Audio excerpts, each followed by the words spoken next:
வணக்கம். இன்னைக்கு நாம பார்க்க போறது தமிழ்நாட்டோட கல்வித்துறையில ஒரு பெரிய தாக்கத்தை ஏற்படுத்தியிருக்கிற ஒரு அரசாணைய பத்தி.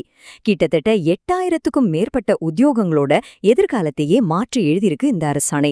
அதுதான் GO, அதாவது அரசாணை எண் 77. சரி, இந்த முக்கியமான உத்தரவுல அப்படி என்னதான் இருக்கு? இது யாருக்கெல்லாம் நல்ல செய்தி? வாங்க இத பத்தி விரிவாக பார்க்கலாம். நாம இன்னைக்கு என்னென்ன பார்க்க போறோம்னா, முதல்ல இந்த அரசாங்க முடிவோட முக்கியத்துவத்தை பார்ப்போம். அப்புறம் எந்தெந்த போஸ்டிங்ஸ் எல்லாம் தற்காலிகத்திலிருந்து நிரந்தரமா மாறுது, எதெல்லாம் இன்னும் 10 வருஷத்துக்கு தொடரும், அப்புறம் இந்த மறையும் பணியிடங்கள்லாம் என்னன்னு தெரிஞ்சுக்கலாம்.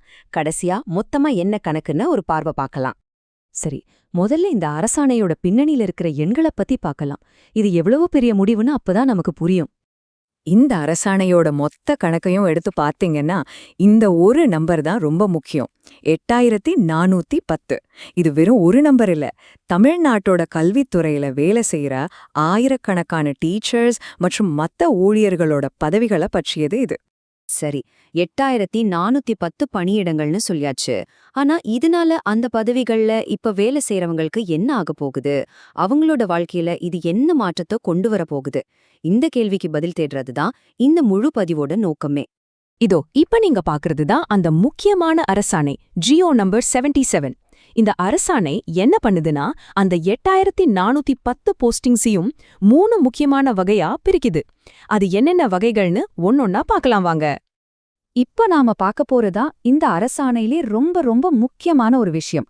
ஆயிரக்கணக்கான பேரோட வாழ்க்கையில ஒரு பெரிய நிம்மதியையும் வேலை பாதுகாப்பையும் கொண்டு வந்திருக்கு இந்த முடிவு. ஆமாங்க, இந்த அரசாணையோட மிகப்பெரிய ஹெட்லைன் இதுதான்.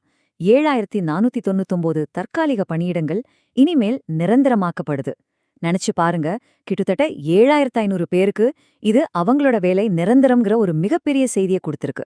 இது சும்மா வாய் வார்ப்பே இல்ல, இதோ பாருங்க, அரசாணையில் இருந்தே எடுக்கப்பட்ட அதிகாரப்பூர்வமான பட்டியல் இது. எந்தெந்த 7499 பணியிடங்கள் நிரந்தரமாக்கப்படுதுங்கிற முழு விவரமும் இந்த டேபிள்ல இருக்கு.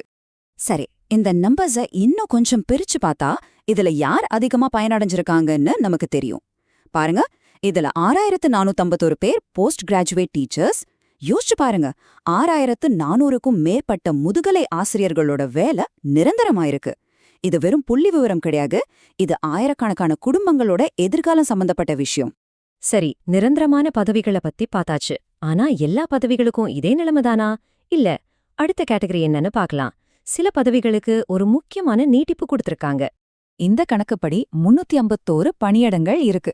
இதெல்லாம் நிரந்தரம் செய்யப்படலனாலும் அடுத்த 10 வருஷத்துக்கு இந்த போஸ்டிங்ஸ் தொடரும்னு உத்தரவு போட்டிருக்காங்க. உதாரணமா ஜூனியர் அசிஸ்டன்ஸ், சூப்பரிண்டெண்டன்ட் போன்ற பதவிகள் இதுல அடங்கும்.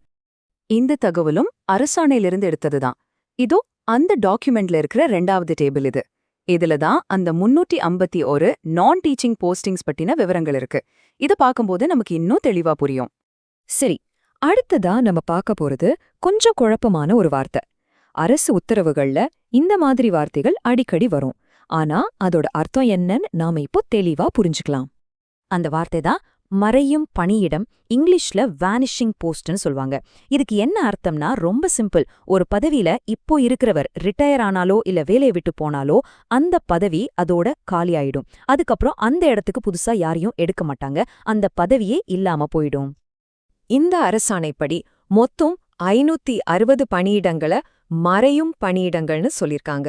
அப்படின்னா காலப்போக்குல இந்த 550 போஸ்டிங்ஸும் படிப்படியா குறைக்கப்பட்டு ஒரு கட்டத்துல இல்லாம போயிடும். இது ஏன் இப்படி செய்யறாங்கன்னு அரசாணையிலேயே ஒரு குறிப்பு இருக்கு. 5 வருஷத்துக்கு மேல காலியா இருக்கிற பதவிகளை திரும்பவும் கொண்டு வரது சம்பந்தமா இதுல சொல்லிருக்காங்க. இதெல்லாம் அந்தந்த துறைக்கு தேவையில்லைன்னு அரசு முடிவு செஞ்சிருக்கலாம். ஓகே, இப்போ இந்த 3 வகைகளையும், அதாவது நிரந்தரமான பதவிகள், 10 வருஷத்துக்கு தொடர்ற பதவிகள், அப்புறம் மறையும் பணியிடங்கள் எல்லாத்தையும் ஒன்னா சேர்த்து பார்த்தா நமக்கு முழு படமும் கிடைச்சிடும். இந்த பார் சார்ட் பாருங்க, மொத்த கதையும் இது ரொம்ப அழகா சொல்லுது.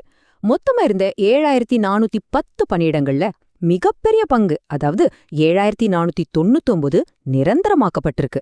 அதுக்கு அடுத்தபடியா 560 பதவிகள் மறையும் பணியிடங்கள் ஆகவும் 351 பதவிகள் 10 வருஷத்துக்கு தொடரும்னு பிரிச்சிருக்காங்க. பார்த்த உடனே புரியுது இல்லையா? சுருக்கமா சொல்லணும்னா இந்த அரசாணை ஒரே நேரத்துல 2 விஷயத்த சொல்லுது. ஒன்னு, ஆயிரக்கணக்கான ஊழியர்களுக்கு ஒரு நிரந்தரமான வேலை பாதுகாப்பு. இன்னொன்னு சில தேவையற்ற பதவிகளை திட்டமிட்டு படிப்படியா குறைக்கிறது. இறுதியா ஒரு கேள்வி நம்ம மனசுல எழும். கல்வித்துறை தொடர்ந்து மாறிக்கிட்டே இருக்கு. அப்போ அரசு வேலைகள்ல இந்த மாதிரி தற்காலிக பதவிகளோட எதிர்காலம் என்ன ஆகும்? இந்த மாதிரி அரசாணைகள் ஒரு நிரந்தர தீர்வா இல்ல அப்போதைக்கு எடுத்துக்கிற ஒரு நடவடிக்கையா? இத பத்தி நீங்க என்ன நினைக்கிறீங்க?